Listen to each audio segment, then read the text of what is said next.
headlines, Vice President praises President Dr. Muiz's dedication to guiding the Maldives towards safety and prosperity. Minister of the Language, Culture and Heritage states that the purpose of the Nationalism Project is to research and study the origins of the Maldivians from a scientific perspective. And Minister of Sports, Fitness and Recreation announces that the government plans to amend the Sports Act as part of its efforts to instill positive values in children through sports.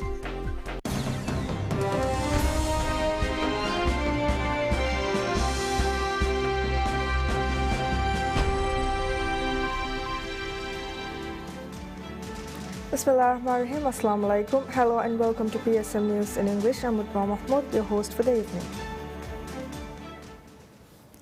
Vice President Hussein Mohammad Latif praises President Dr. Muiz's dedication to guiding the Maldives towards safety and prosperity, describing it as a testament to his deep love for the nation and its citizens.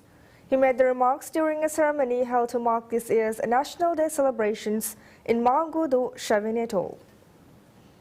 Speaking at the meeting, Vice President Latif urged Maldivians to remember the many victories achieved on the National Day, marking the end of the nation's longest period of foreign military oppression. He highlighted the liberation of the Maldives from Portuguese rule, crediting National Day hero Muhammad Takurfan Al-Azam for his significant contributions to the country's development following the victory. Additionally, Vice President Latif emphasized that since taking office, President Dr. Muiz has been a defender of freedom and sovereignty both economically and socially. He acknowledged the President's efforts in addressing military presence and foreign migrant issues along with his commitment to strengthening the economy. He also underscored the President's dedication to ensuring national security, maintaining sovereignty, and promoting the freedom and identity of the Maldivian people. Furthermore, Vice President Latif noted the ideological conflicts occurring globally, pointing out the subtle influences on children through various entertainment media. As such, he stressed the importance of teaching Maldivian children the stories of national heroes, instilling in them a sense of pride and patriotism, which he believes is key to building an independent Maldives. National Day, observed annually on the 1st of Rabiul Awwal, honors the heroic role of Muhammad Takurfan in freeing the Maldives from Portuguese rule. The day stands as a powerful reminder of the resilience of the nation and the sacrifices made to secure its independence. Minister of the Language, Culture and Heritage Adam Nasir Ibrahim states that the purpose of the Nationalism Project is to research and study the origins of the Maldivians from a scientific perspective. He made the remarks during the special ceremony held in Mangudu Island in Shavin Atoll to mark this year's National Day.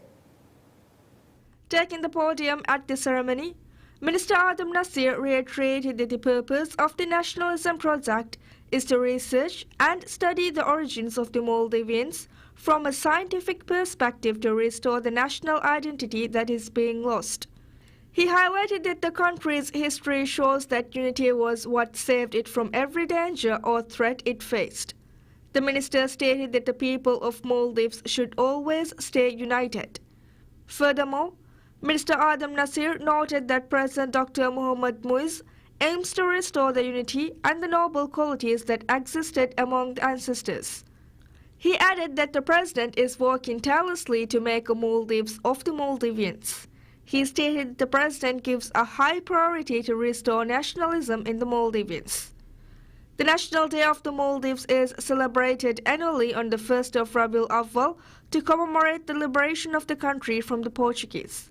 During the ceremony held in Mangudu Island, Vice President Hussein Mohammad Latif urged Maldivians to remember the many victories achieved on the National Day, marking the end of the nation's longest period of foreign military oppression. Minister of Sports, Fitness and Recreation Abdullah Rafiu announces that the government plans to amend the Sports Act as part of its efforts to instill positive values in children through sports. He made the statement during the Holofahi Awards ceremony in Holodu, Noon Atoll. Speaking at the ceremony, Minister Rafi praised Holidu for producing individuals who have made the Maldives proud across various fields. He emphasized that sports play a crucial role in shaping behavior and instilling noble values in individuals.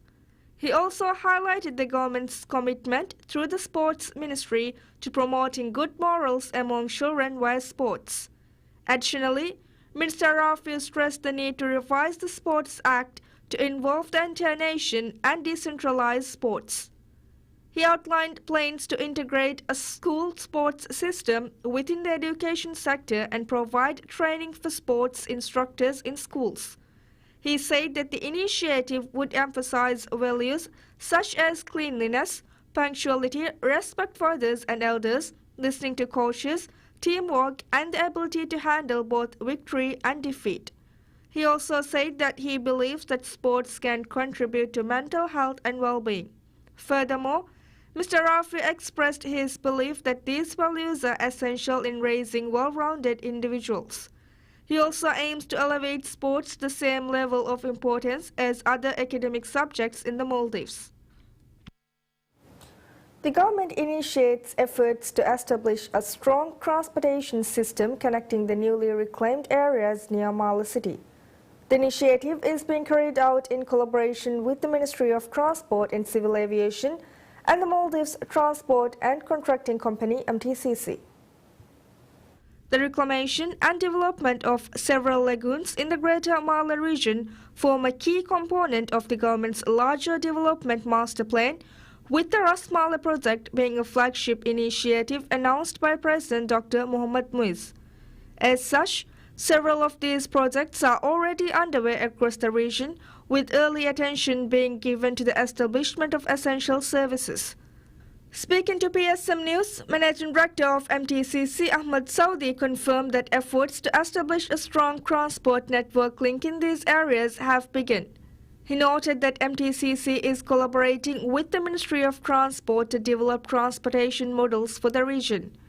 He also emphasized that President Muiz's vision is to connect Ras Mala, Girawarfal and Golifal through an integrated transport system. Additionally, Saudi noted that the recent adjustment in the start time of bus services in the Greater Mala region, now beginning at 5 a.m. instead of 6 a.m., is part of this ongoing work. MTCC is continuing to collect data to better understand peak hours and user demand as part of its efforts to optimize the transport network. The National Center for the Holy Quran trains over 200 individuals so far this year. ಜಮಾಅತ್ತರಿನ್ ತಮ್ರೀನ್ ಕುರುಮ ಕೀರಿತಿ ಕುರ್ವಾನ ಬೆಹೆ ಕೌಮಿ ಮರುಕಜುಂ ಅಬದು ಎಸ್ ಪ್ರೋಗ್ರಾಮ್ತ ಕುರಿಯಕ್ಕಿಂದೆ ಕೀರಿತಿ ಕುರ್ವಾನ ಬೆಹೆ ಕೌಮಿ ಮರುಕಜುಂ ವಿದಾಳುವಿ ಮೇಹರುಗೆ ಮಿಹಾತನ ಫನರ ರಶೆಗ್ಗಾ ಮಿಫದ ಪ್ರೋಗ್ರಾಮ್ತ ಕುರಿಯಕ್ಕಿನ್ ಗೊಸ್ವಾ ವಾಕಮಶಾ. The center said that the training focuses on preparing individuals to perform funeral services across various regions of the country. The center regularly conducts these training programs, having reached 15 islands so far this year. The center has introduced a new training program in the Greater Mala region, which began on August 1st and will run for 2 weeks. The program has seen participation from 28 individuals and includes instruction in figure studies related to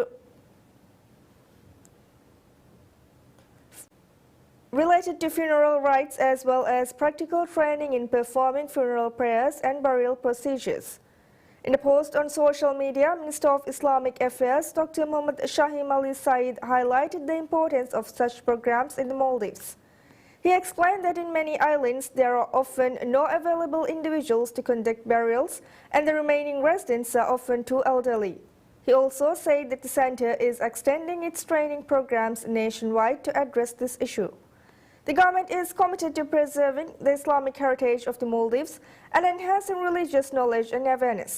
The Ministry of Islamic Affairs is currently working on initiatives to train young imams and khatibs and is also developing a special program to teach Quran recitation. The Maldives Police Service states that theft was the most frequently reported crime in August. The latest statistics released by the MPS show that a total of 1,009 cases were reported in August, with over 300 of them being thefts. Since the release of police statistics, theft cases have averaged over 3,000 annually. A total of 3,973 theft cases had also been reported by the end of 2022, and this number stood at 3,818 by the end of 2023. The statistics show that the traffic accidents were the second most reported incidents in August, with 204 cases, while 130 drug-related cases were recorded. The most common cases reported during the month included 323 thefts, 204 traffic accidents, 130 drug offenses, and 70 instances of lost property. The statistics also reveal a month-on-month increase in thefts, with 316 cases reported in July. On the other hand, traffic accidents slightly decreased, with 210 reported in July compared to 204 in August. The police stations in the atolls of the Maldives are collaborating with local councils and address crime, and MPS is conducting various public awareness campaigns aimed at reducing theft and accidents. The Maldives Customs Service says that import and export revenues reached $24 million in July this year. The latest statistics from Customs show that the July revenue marks a 0.8% increase compared to $23 million during the same period last year. The data also indicates that goods valued at $300 million were imported in July, a slight decrease from $306 million in July of the previous year. The statistics shows that the top importing countries in July were the United Arab Emirates UAE, India, China, Singapore, and Sri Lanka. The primary imports included machinery, electrical equipment, oil products, and food items. The statistics also reveal a decline in exports for July, with goods worth $4.2 million exported. The main export destinations were the United Kingdom, Thailand, UAE, Bangladesh, and France.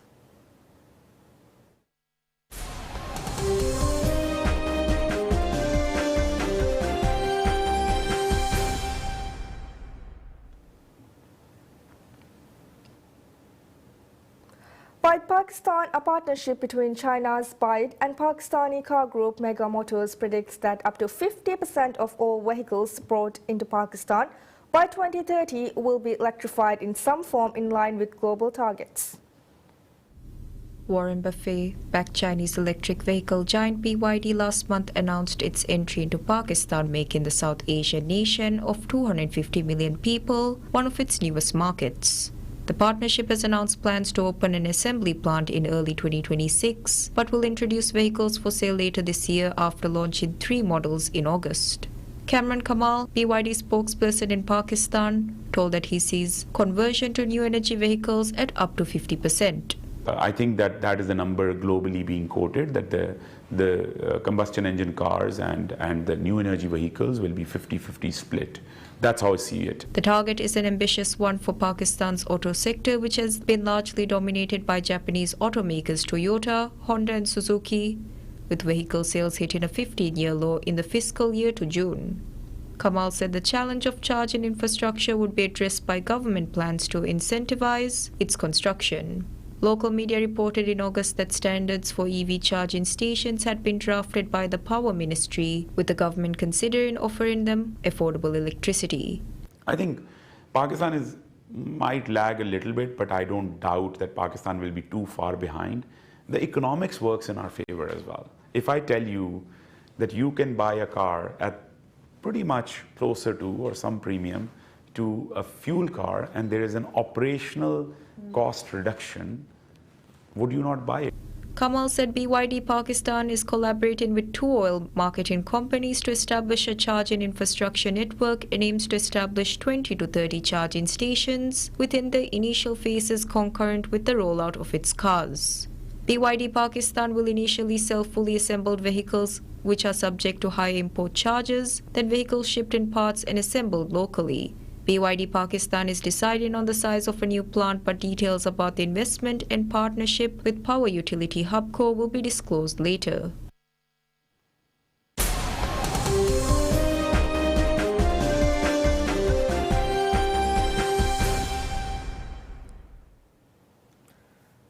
Firefighters and aircraft ramps up efforts to tackle a massive forest fire in the mountains of central Germany that has reportedly forced the evacuation of hundreds of people. Several blazes began in the Harz Mountains on Friday and by the evening had joined together to form a huge forest fire. Around 155 fighters, planes and helicopters were deployed on the Brocken Mountain and the surrounding area was closed off according to authorities in the district of Harz. But it was still raging on Saturday and a plane and helicopter was sent out again to support firefighters. 3 more planes and another helicopter were expected to join the effort later. Harz authorities said in a social media post that more aircraft have been requested and firefighters on the ground are still trying to contain the flames. Hikers and tourists were urged to leave the area and local broadcaster NDR reported that 500 people were brought to safety off the mountain by bus on Friday afternoon. A massive forest fire broke out in the Harz Mountains in September 2022. Authorities declared a state of emergency and hundreds of firefighters tackled the blaze for days. Like other countries, Germany has been experiencing higher temperatures in summer in recent years. This year has seen a season of heat waves around the world that scientists said were intensified by human-driven climate change.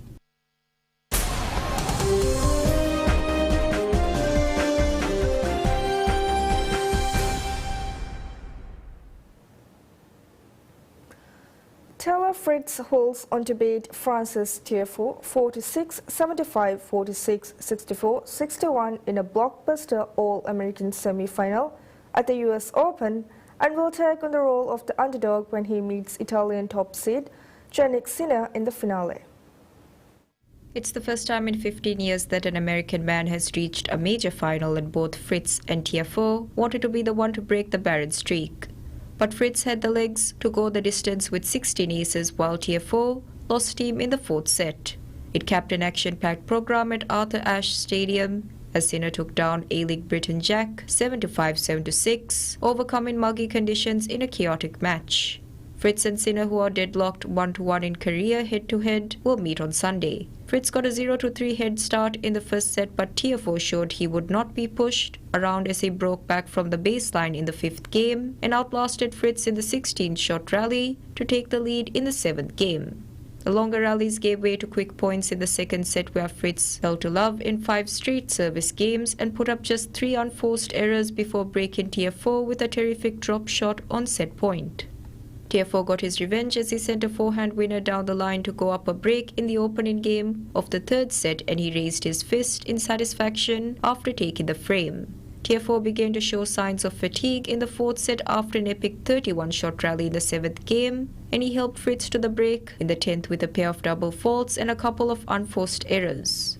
An exhausted Tiafoe tossed his racket in frustration after a double fault on break point saw him trailing 0-4 in the final set. He got on the board when he broke Fritz in the 5th game, but that sliver of momentum evaporated quickly and Fritz smiled after closing it out with an ace. Sinner had an easier day as he closed it out against Draper in straight sets but left Flushing Meadows with injury concerns after he fell in the 2nd set and appeared to hurt his wrist.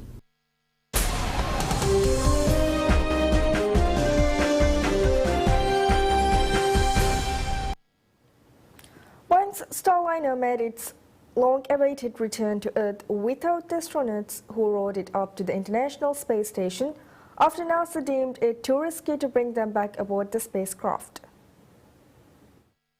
After years of delays, Starliner launched in June for what was meant to be a roughly week-long test mission, a final shakedown before it could be certified to rotate crew to and from the orbital laboratory.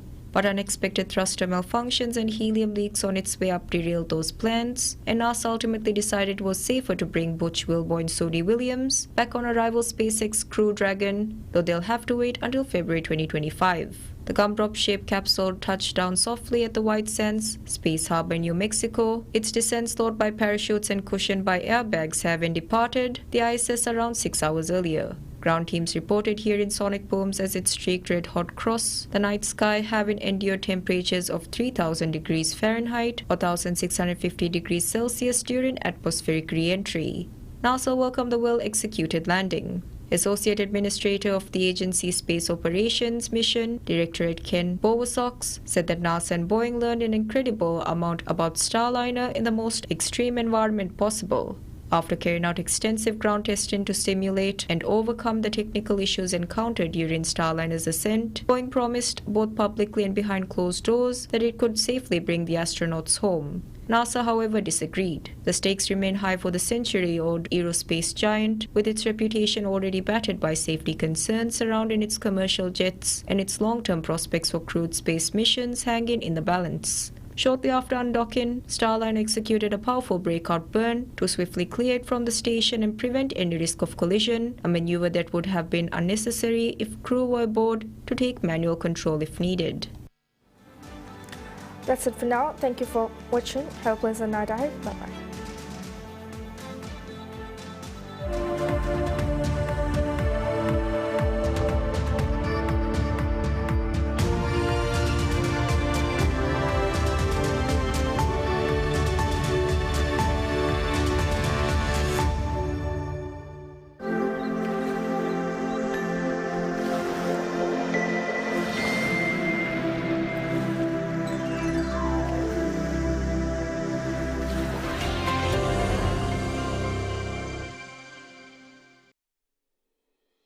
ಅಳುಗಂಡಕ್ಕೆ ಹವ್ವ ರಾಶಿದ ಗಾಂವಿ senior volleyball ಟೀಮ್ಗೆ ಕೊಳಂತಿರಿ ಅಳುಗಂಡ ಇದನಿ ಮೀಗೆ ಕುರಿಂಬಸ್ ಸಪೋರ್ಟರ್ಗೆ ಫರಾತುಂಗ್ ಅಳುಗಂಡ ಮೆಂಗೆ ಟೀಮಲ್ಲಿ